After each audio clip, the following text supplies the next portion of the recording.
The only real young stud they have over there right now is Kyler Murray. Where in the AFC you have Patrick Mahomes, Joe Burrow, Justin Herbert, you have Josh Allen. All these guys are 26 and under.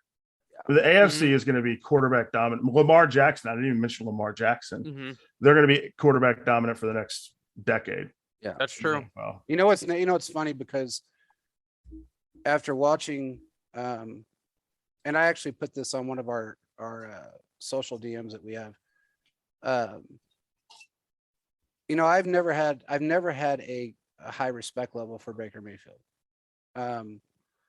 Simply because of his attitude and his arrogance, the way he treated a certain 71-year-old coach. You thought he was going to kick his ass. I mean, that was really stupid. And then, telling players to go back to Texas and all the stuff that he did his first couple of years in the league. And then Caleb had me convinced that he had humbled himself down, and I looked at him and I thought, okay, maybe he humbled himself down a little bit. But then, and even at the beginning of this year when we played him, I thought, man, this kid, maybe he changed. And I started to change my mind about him a little bit. But then I thought about something. He's playing right now with a broken clavicle. And he has been. Okay. That right there is fear. That has nothing to do with anything else but fear. Because I guarantee you, his coaching staff and the medical trainers have said, hey, you probably shouldn't be playing right now with a broken clavicle and you're going to need surgery. And he's saying, I can play through it. I don't want, this is in my contract. I should be able to play if I feel like I can play, blah, blah, blah, blah, blah.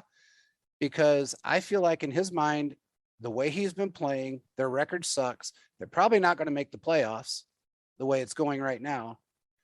And if they're not already eliminated, I think they're like mathematically, it's a slim. It's probably they're close. They're close.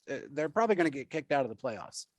Yeah, they're at a point where they would need a bunch of people to lose both their remaining games. Yeah, so I feel like that's almost a fear factor on his side, thinking, shit, if I would have stepped out and this backup came in and outplayed me, I lose my job, I lose my endorsement with Progressive.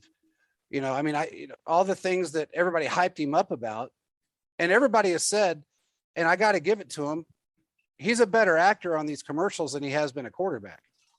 Come on, JP. No, it's his true. commercials are good. You being a hater. His commercials are good. His commercials are fantastic.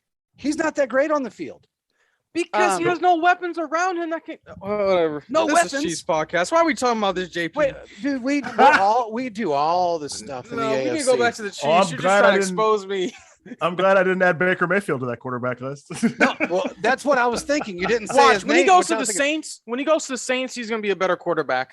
Oh my God! You'll be eating your words. When he goes to the Saints, cheaper. He might cheaper. Be. Now, hey, to be cheaper, he'll be a better quarterback. Well, he's definitely going to be cheaper. He's going to be playing for league minimum. That's for sure. But man, let's go. Okay, real quick. So Matt Report just put this out. X-rays on the collarbone of Clyde Edwards-Helaire were negative. He'll have an MRI tomorrow to determine how serious it is. Is that considered good or bad, JP?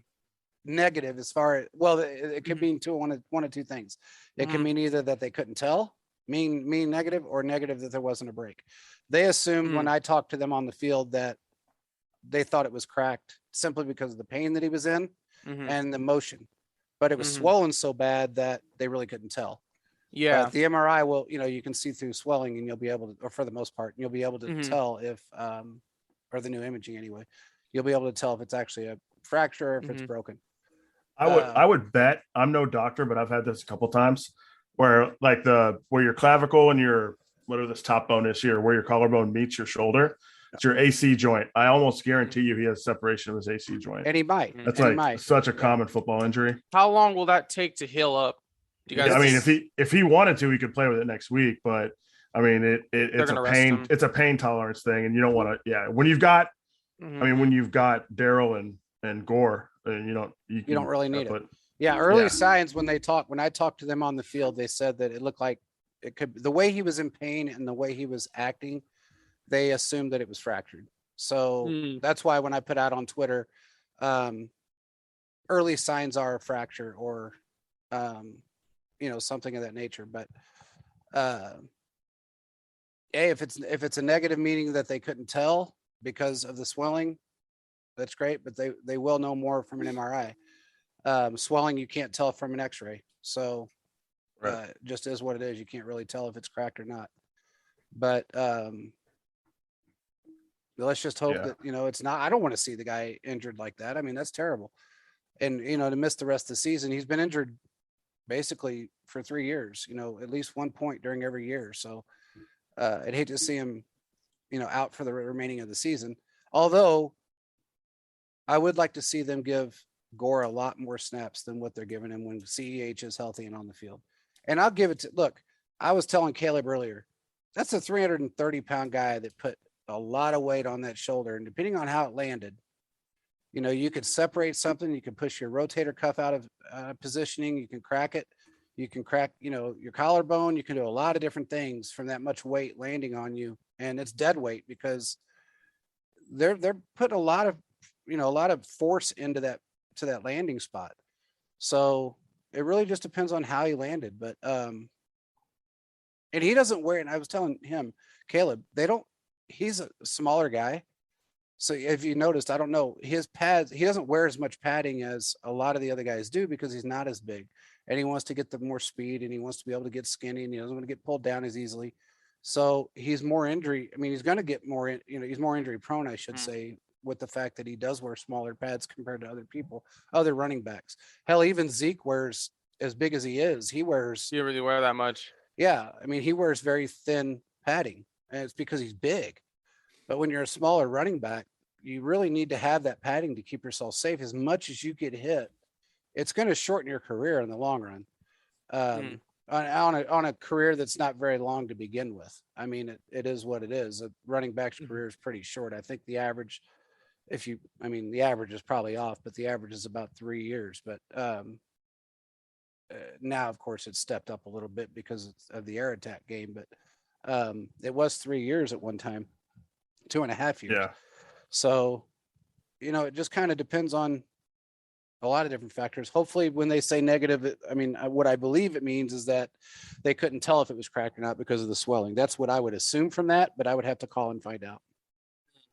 Because we want to have him, but he always gets to get hurt a couple times a year. That's kind of like we need to have a fourth running back on the roster to help with. Because I thought really with Clyde, Gore, and Daryl, that's a 1-2-3 combo no one can beat. 3 running backs that no one can beat. So it's kind of like, it sucks to see this happen. It's like we may need someone else to fill in me a fourth running back to where defense is down even more. Yeah. Well, like I said, I brought this up before, and I don't know if you were on the show or not, Charles, but I've been kind of lobbying, and I think we should, since we don't run the ball a whole lot, it would be a running back by committee situation. Because that gives you a different perspective, as far as an offense is concerned. You can run different packages and schemes, and it throws the defenses off. Repetition with the same running back over and over and over again, similar to what with Zeke. I mean, he's fallen off the ledge. He's not nearly the running back he used to be. And he just, what was his contract? $90 million or something stupid. And he's not nearly the running back that he used to be.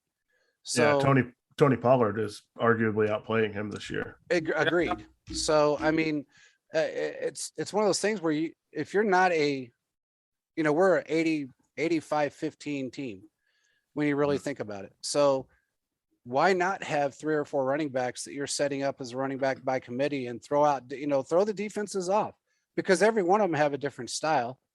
Gore being, in my opinion, Gore and Williams both have shown that they can do multiple things out of the backfield. Gore's that power runner that can push down 4 or 5 guys.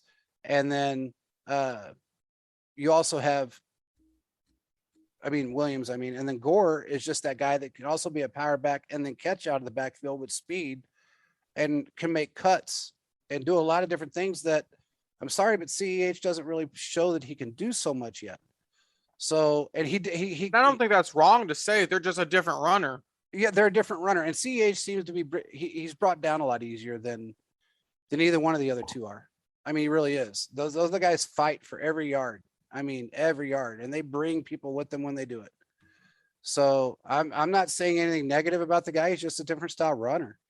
So I wouldn't mind seeing a running back by committee situation with our football team. I think it would probably benefit us more than anything. Yeah, and I think that that's kind of when Andy Reid is most dangerous in his offensive scheming, because you think back to those Eagles teams, even when they had Brian Westbrook, who was a Hall of Fame level running back, they still did running back by committee. Like you had guys like Carell Buckhalter, and the other names escape me, but I remember Westbrook and Buckhalter were incredible together, and they used them so efficiently as a unit that it's it's tough to defend that, and we have the personnel to do it right now. We do, and that's the great part is the personnel that we have aren't the guys that are looking for the 15 to 1600 yards a season. They're looking for Super Bowl rings and how far can we get in the playoffs and how long is my career going to last. And they know that if they do that, running backs by committee style offense, their careers are going to last longer. They're in an offense that's going to thrive for the next 10 years, no matter what. And they could be a part of it for at least 7 or 8 of those years, if you really think about it and look at it from that perspective. So hopefully that's what they do. I mean, it'd be nice to see that happen. I feel like that's kind of what they've done in an indirect way, in the post Kareem Hunt years. Yeah. Once Kareem Hunt was gone, it's like, okay, well, we have Damian Williams and Darrell Williams and, just some hodgepodge guys. But I mean, those guys won us the Super Bowl. So yeah. I mean, but you always had Damian Williams as the starter there for, during that one season. Mm-hmm. And then you had Darrell as the, the rotation guy in and out, of the power back, third down guy. If you just could rotate those guys in and out more frequently. Yeah. And, just, I guess, put different packages together for that style of true running back by committee situation. Yeah. I remember us doing it back in the 90s, and we actually did it in the 2000s a little bit too, but Marty set it up one time and it worked really well with Barry Word and Christian Okoye and Marcus Allen. They all seemed to fit they all had a different style, so it worked out well for them. So that Marty ball that everybody bitched and complained about, it really worked for us because nobody really knew I guess they didn't know what scheme was coming next. That was kind of how it worked out. Even though Marty didn't have an Andy Reid playbook, he is the second most winningest coach the Chiefs have had. Andy Reid's right there.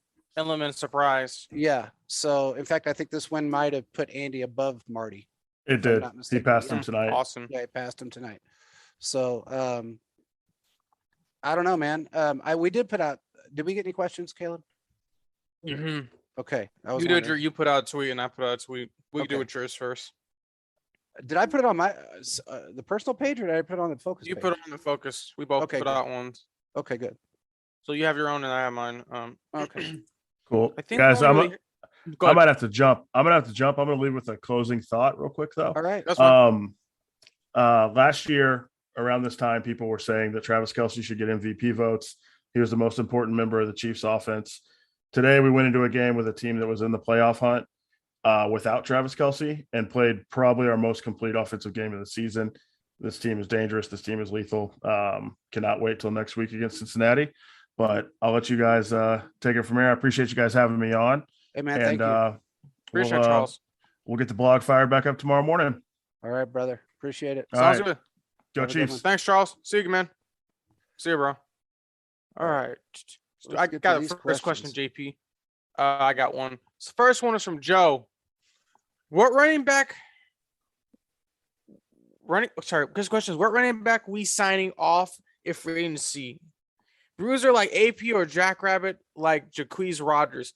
Jacquizz Rodgers. I haven't heard that name in a long time. JP. He played with Oregon State. He was pretty good back in the day. Yeah. Joe, I'm not really sure. I think what they're going to end up doing is probably going the route of possibly just getting another undrafted guy. It's worked with Darrell Williams. It's worked with Darryl Gore. It's worked with Spencer Ware. They're probably going to go that route, if we're going to be honest. There's really no point for them to shell out that type of crazy money, in my opinion. That's what I'm thinking. Yeah, they're not going to go after no first, second round draft pick on a running back. I don't even know if they'll even.